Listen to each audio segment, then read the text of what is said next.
Well, my name is Kree, and this is Shar, and for introducing ourselves, we just wanted to tell you what brought us to Bozeman. I was born in Great Falls. I graduated high school in Absorki, and I came to Bozeman for college. I found a really great small connection with some queer folks here, and ended up staying here, and I've been here 11 years now. I have a box. So nice to meet you all. My name is Charlotte. I was actually born and raised in New Mexico, went to school out in Massachusetts, and ended up here in Montana for graduate school. Honestly, I was supposed to go back to New Mexico, but I just fell in love with, the environment, the people in this community. I love just everything about it. So I've been here for about 6 years, and been with the Countship for 1 year, but volunteered with them for the past 3 or 4. So. All right, today we came to talk a bit about what it means to be queer in Montana. Now, Shar and I here are just 2 voices trying their best to represent an entire community. We're not going to be able to do it greatly, but we're going to try our best. We're going to remind you throughout this discussion that the best way for you to support and understand the queer people in your life is to educate yourself and to simply listen to the queer people around you. Charlotte and I, as Kemi mentioned, work on a local nonprofit known as the Countship, and our mission is to create queer spaces across the state of Montana.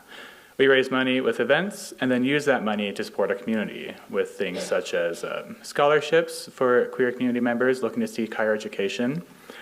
We donate to other nonprofits that share similar values to us. And we also travel to smaller communities around the state of Montana to create queer spaces and provide resources to those who are less accessible to them. Why do we do this? Being queer in Montana can't be that hard, right? Thank you for laughing. Charlotte and I will be sharing statistics related to queer populations for our numbers people in the audience. We have small quotes for community members who are really empathetic people in the audience. And we have action items that can help you learn ways that you can support the queer community and the queer people in your life. Shar is going to go ahead and share a quote and some statistics for us here shortly. Yep. It's okay, it's a hard word. I should just say stats. It's a lot fine. Easier.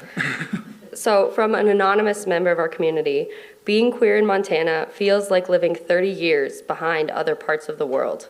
Basic human rights are denied to us, and people around us see us differently for no good reason. So some information on some legislative bills. I know you guys talked about that a little bit earlier.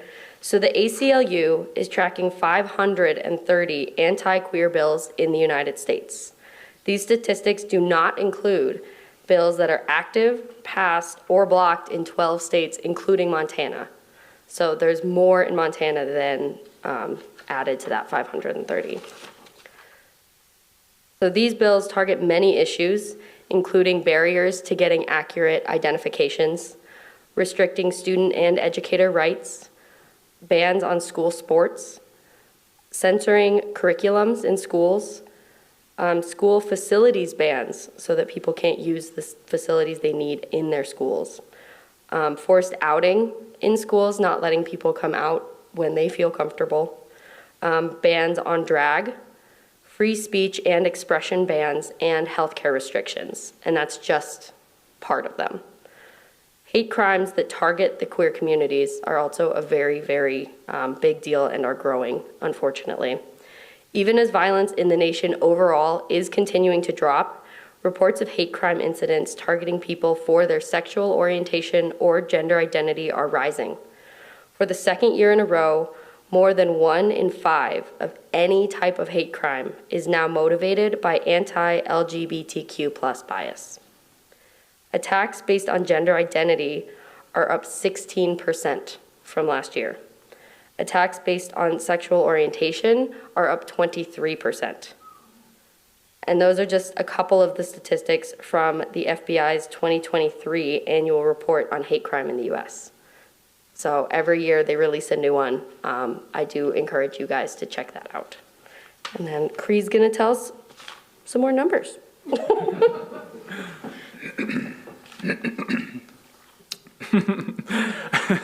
What these numbers tell us is that queer people are being targeted from many areas in their life.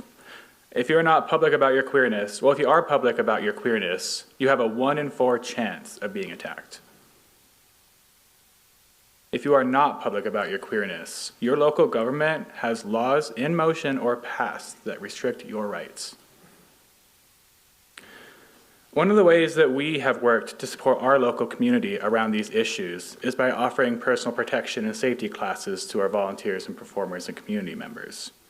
It's a great way to make sure they feel safe and they can be a little bit more aware when they're out traveling at night when they appear more queer than they should. We also have been working with a local law firm to challenge the anti-LGBTQ laws that exist in our state right now. If I remember correctly, the last hearing was at the 9th District Court for the drag ban, and it was just a hearing and it's continuing to move forward. We still have the bill under an injunction, which is quite nice. That allowed us to produce Pride events this year. The queer community is targeted in so many ways, and if you want to help, pay attention to LGBTQ issues in your local government. Speak up when you hear someone using derogatory language towards other queer people. And educate yourself so that when you do speak up, you can pass that knowledge along. For some educational pieces, I had a good friend of mine compile a list of queer-related books that can help you all see the perspective of queer folks. Or you can read up on information that can help you understand the queer struggle. Want me to do the books? Sure. Okay. We have some books from a history and culture nonfiction section. It's going to be, we have Transgender History by Susan Stryker. It's a well-written and engaging story about trans folk in the U.S. from the mid-20th century to today. We have the Stonewall Reader. We have the Deviants War. We have Ace, a book talking about asexuality. And we have the 57, which is a gripping nonfiction about a crime that highlights the intersections of race, class, privilege, gender, and queerness. We have some books for parents as well. We got My Child is Trans, Now What? It's a great little educational to help you understand what it means to be trans and how to support your trans children. We have a book called This is a Book for Parents of Gay Kids. Great way to learn how to be a parent of a gay kid. Pretty self-descriptive there. We have some memoirs. We have Genderqueer by Maya Kobabe, a graphic memoir about coming of age for an asexual, non-binary person. We also have Greedy. They are notes from a bisexual who wants too much, a book by Jen Winston, a funny memoir about finding yourself, feeling queer enough, and finding your power. If you all are interested in any of these books, I do have a book list up here I can pass out to you after, and just meet me for coffee over there. Kemi says it's really good coffee, so... And I trust Cami. All right, Shara's going to present us with some more statistics again. Okay, I'm going to start with another quote, though, because it's more fun. Being queer in Montana is similar to walking a tightrope.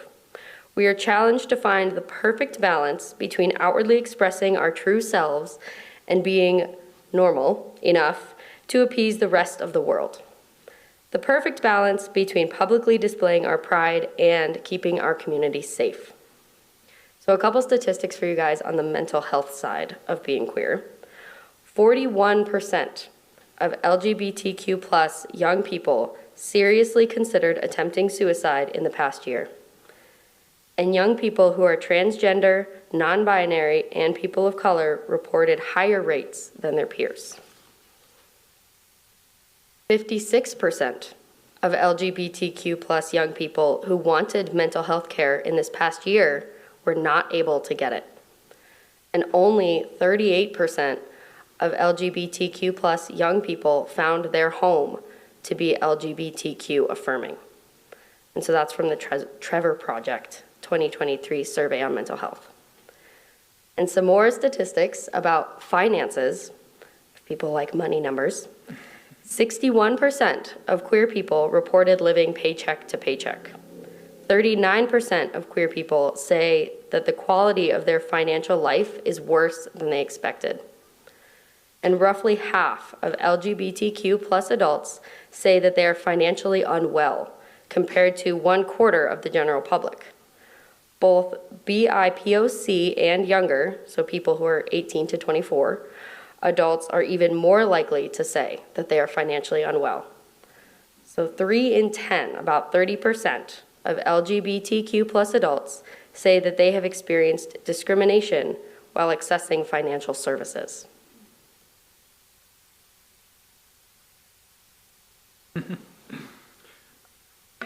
I think numbers are very nice to hear because they kind of give you a visual of the amount of people that are affected by something. Like you hear 3 in 10. That's like we grab 2 rows here, and if they're all queer people, 3 of those people face discrimination when accessing financial help and assistance. That's like a really nice way for you to visualize just how impactful these different systems of oppression are on queer people. A lot of these statistics, a lot of these stats, I'm done with that word. It's fun. A lot of these stats seem to have connections. A majority of young queer people report recent legislative sessions and bills having drastically affected their mental health. Queer people face discrimination everywhere, even when trying to simply access financial services. Imagine going to the bank and the person sitting behind the counter decides that your queerness is enough for them to offer less information and less support around a loan decision or a credit card application, simply because you are queer. Some of the ways we try to counter these struggles for our community is by offering our scholarship program that we talked about earlier, or our cancer fund. We help young queer folks that need funds to achieve a higher education by giving out a yearly scholarship. Last year, I believe we gave out a little over about $5,000 last year to queer people to achieve higher education. We also have a cancer fund in which we can use to help cover medical expenses for queer people who need to go get their cancer taken care of when they're diagnosed. Let's hear Shar read another quote from a committee member. Still reading quotes.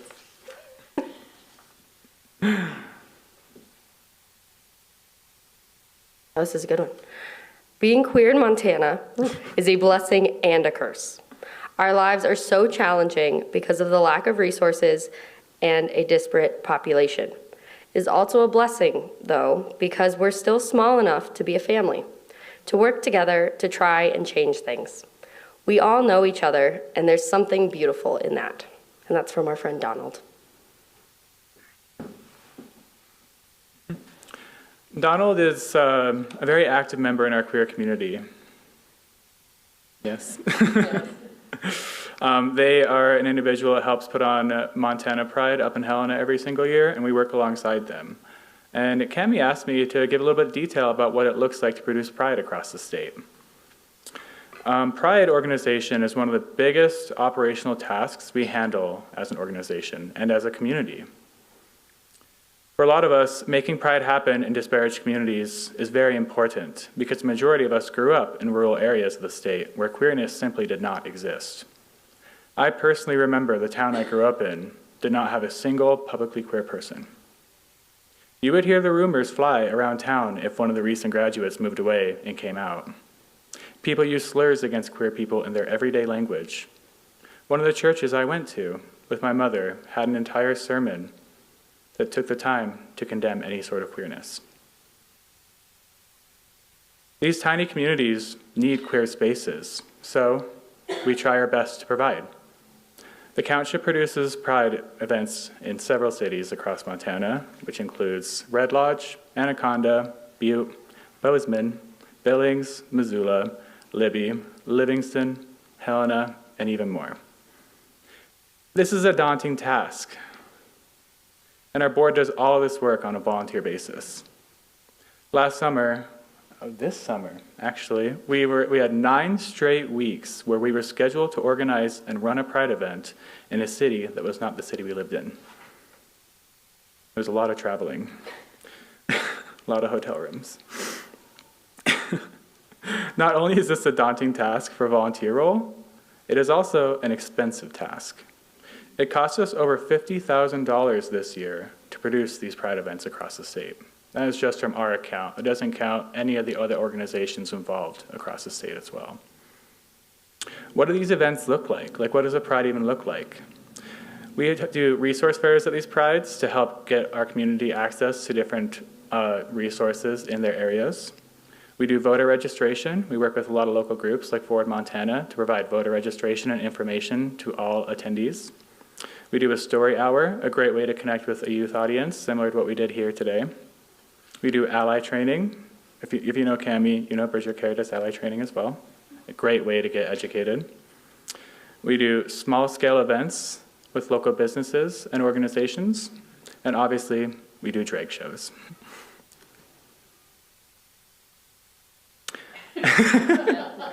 We're a drag org. I think that's a given.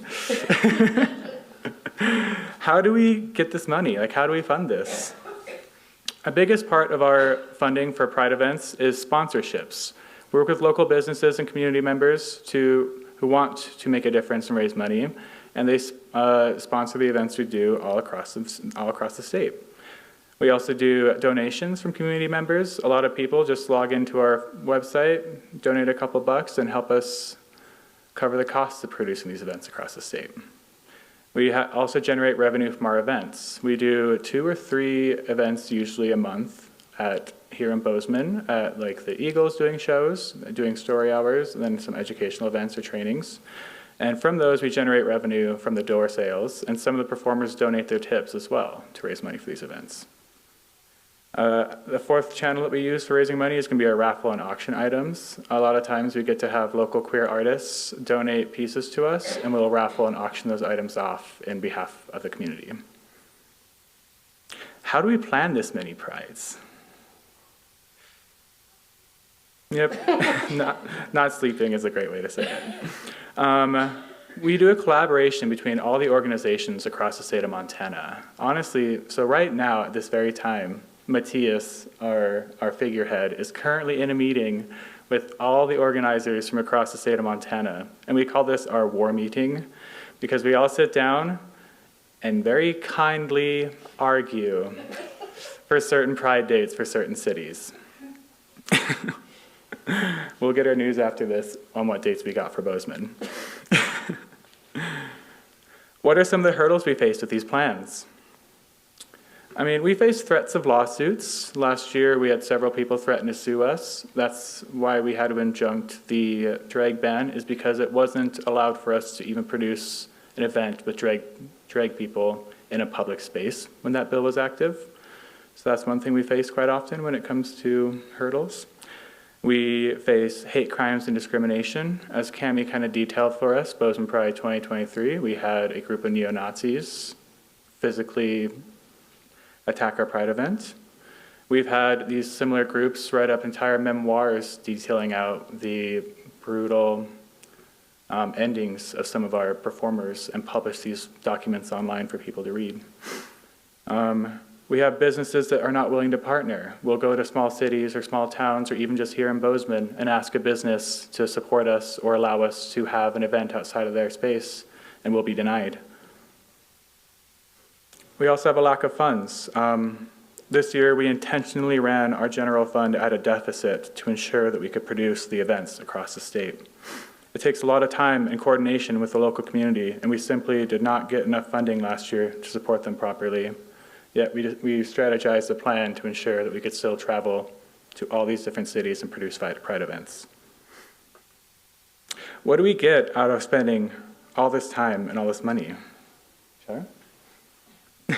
Again, not sleeping.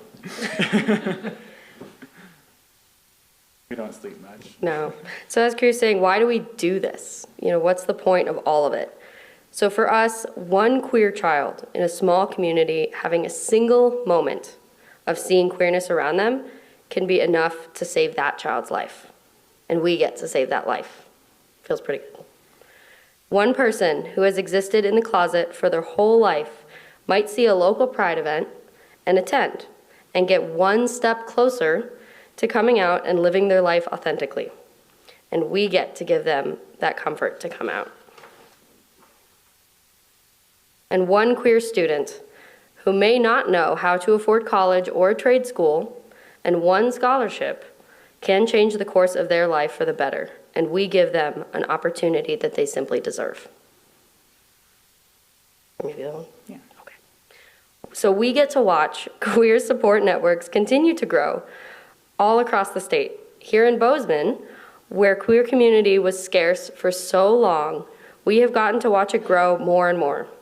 I'm not saying that we have a perfect community, but I will say that every hour of volunteering and every dollar used to create queer space continues to make the local area that much more welcoming and inclusive, including this. So thank you guys for letting us come here. All right, once again, like, how can you help? Educate yourself. You can always talk to the queer people in your life. Sometimes it gets a little tiring educating people over and over again, so take some time to look into some readings. Like I said, I have a reading list here for you. You can go to a local bookstore. A lot of them have some great recommendations for you. And we all know how to use the internet. I think there's some really good resources there. All of our stats, as Shar said, came from the National Endowment for Financial Education, the Trevor Project, a really great resource, the ACLU, and then the FBI's annual hate crime report, which is not a great resource for us, but having those numbers is definitely nice. The next thing you can do to help is live without judgment. You might not understand what it means to be queer. It's no different than you might not understand why someone wants blue hair, or someone wants to have short hair, or someone has tattoos. It's not going to hurt you. You might not understand, but you can still live without judgment and allow those people to live their life authentically. Once again, if you'd like to, you can donate. There are plenty of queer nonprofits around the state, around the country, and in your local area, that if you want to, you can support them. And always, always hold space for queer folks. Give them an opportunity to share their story with you. Try to understand their story. Just give them time to exist as they are.